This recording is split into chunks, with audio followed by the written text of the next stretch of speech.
Good morning all. Today I'm looking at a couple of LED strips which each have 32 red LEDs, and these are described in the eBay listing as Night Rider LED strips. So you'd expect a sort of beautiful fading light to move backwards and forwards across them. Well, they sort of do that, but they also do lots of other stupid things. But let's take a look at them. Now, today's experimental desktop surface is frosted glass. I'm pretty sure I got these at the pound shop, so they would have been, well, £1 each. They're meant as shelves, surplus to requirements, obviously, ended up in the pound shop. They've been outside in the garden for about 5 years, so I've had to clean them up, but they're not perfect. Hopefully, though, they will reduce the compression artifacts that we get with the cork board here by just dulling everything down. Let's see if it works. So my first thought was to connect one of these strips to 9-volt battery. Generally that works because the chip that's doing the clever stuff will be 5 volts, and there'll be a regulator on there which takes the 12 volts down to 5 volts, but that doesn't work. Now that looks like it's strobing on the camera, but actually they're just flickering really quickly. And I think what's happening is the microcontroller is booting up, putting power to the LEDs, crashing, and then booting up again. So no, it doesn't work on 9 volts.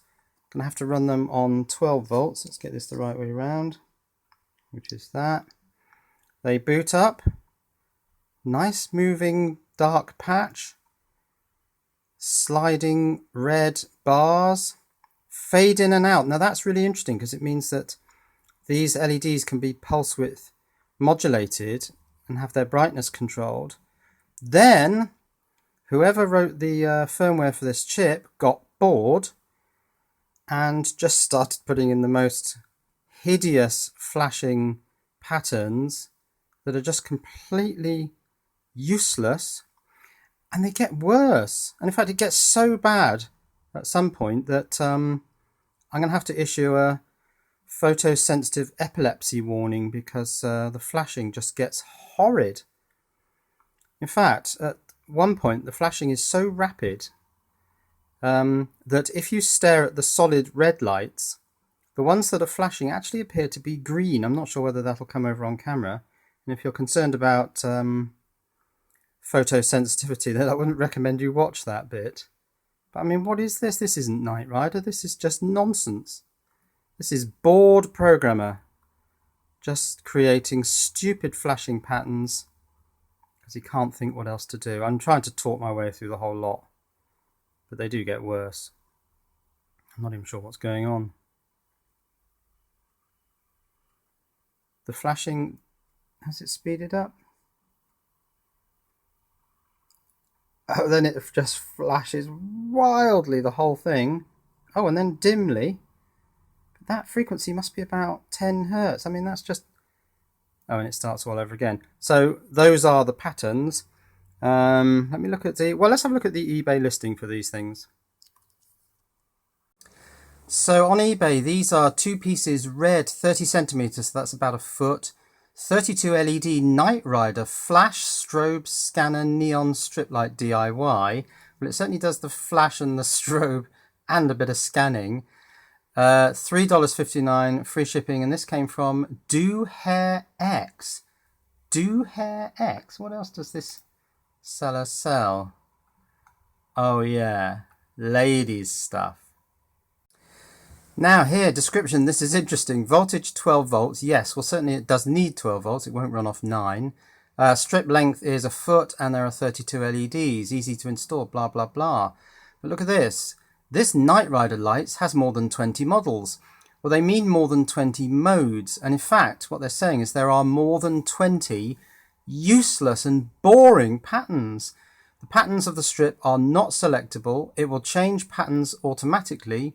The pattern do not have the memory function. So you can't pick the pattern you like and have it just display that. It has to display the whole damn lot, and they're pretty bad.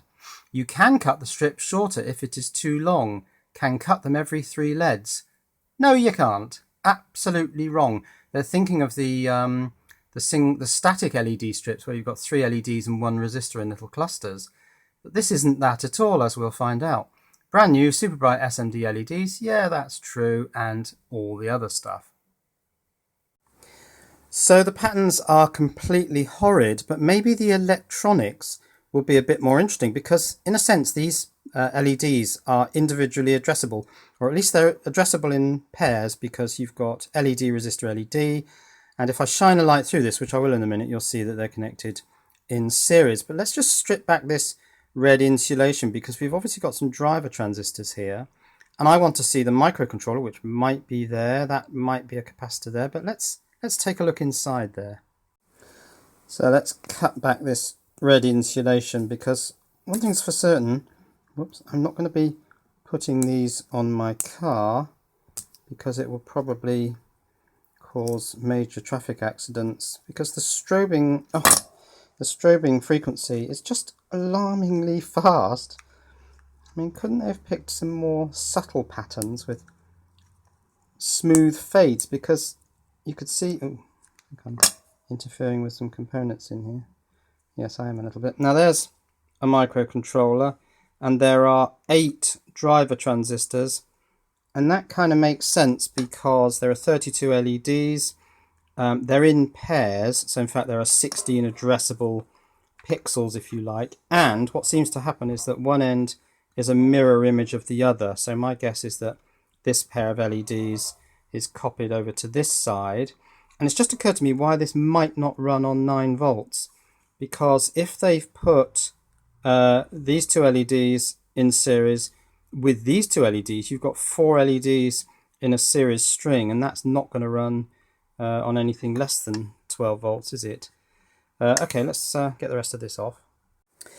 Right, what have we got here? Well, we've got a big diode, small diode, resistor capacitor. Now that might be for the clock, because a lot of microcontrollers, can't see a number on that microcontroller.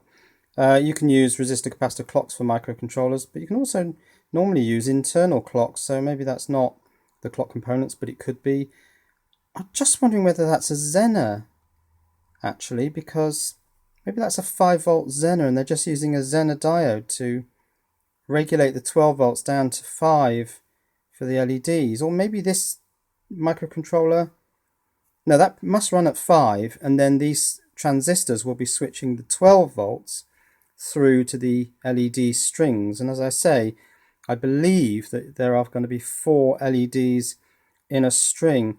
What's interesting is how they route these 8 driver lines through to the 8 clusters of LEDs. I'm thinking this must be a multi-layer flexible PCB strip. Interesting.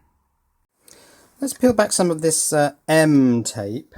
That's rather good, that, isn't it? It just says M. You notice there's a distinct lack of 3s on the M tape. But let's peel some of that back and see if I can shine a torch through that and see how the tracking is done. Well, it's not very easy to see what's going on. It looks almost like there's some sort of ground plane level with lots of little circles of, one assumes, copper, but I think you can see how the LEDs are in series. Yes, if you look at those last 2, you go through one LED, through the resistor, and then through the other LED. They're in the same orientation, so the resistor crosses over to the other side. But how is the tracking for these pairs of LEDs running back to the other side, right over there, where the microcontroller and the driver transistors are? I don't know how that's done. I wonder if we can split these layers. No, that might be a bit tricky. Also, it's all sticky on the back.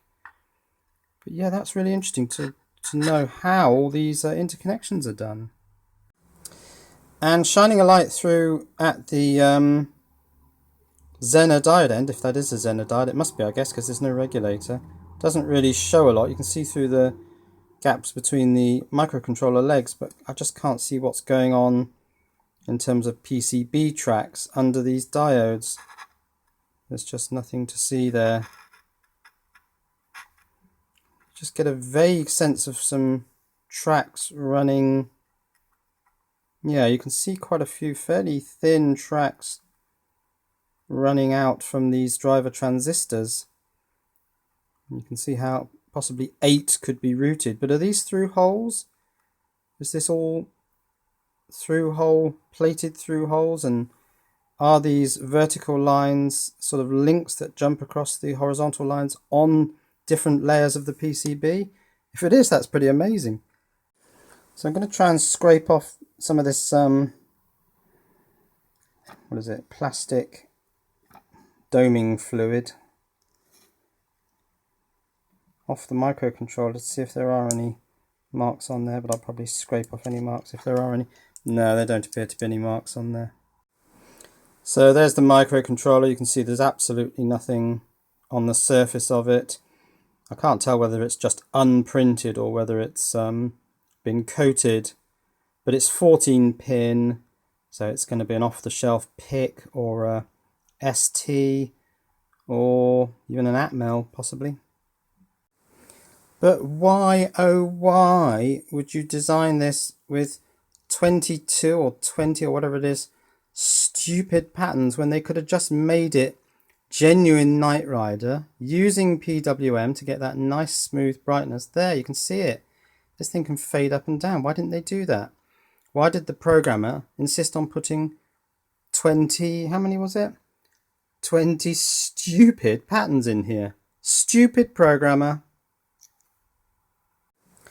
So let's see if my hunch about the pairing of the end two with the first two is correct, because if it is, then basically everything the top two do, the bottom two would have to do exactly the same, and it does appear that that's how they've been connected, and this would be borne out by the 8 driver transistors for 32 LEDs, so they must be in groups of 4, and that certainly seems to be the case with this crazy pattern.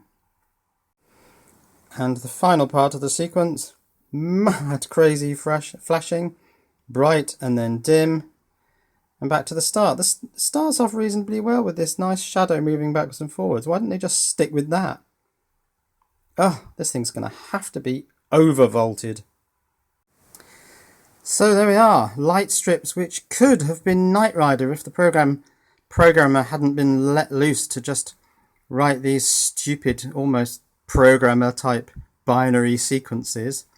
It did some good ones to start with, the flashing and the sweeping movements, but then it just goes into this bizarre series of programmer style. Let's see what 4 loops I can create to make ridiculous flashing patterns.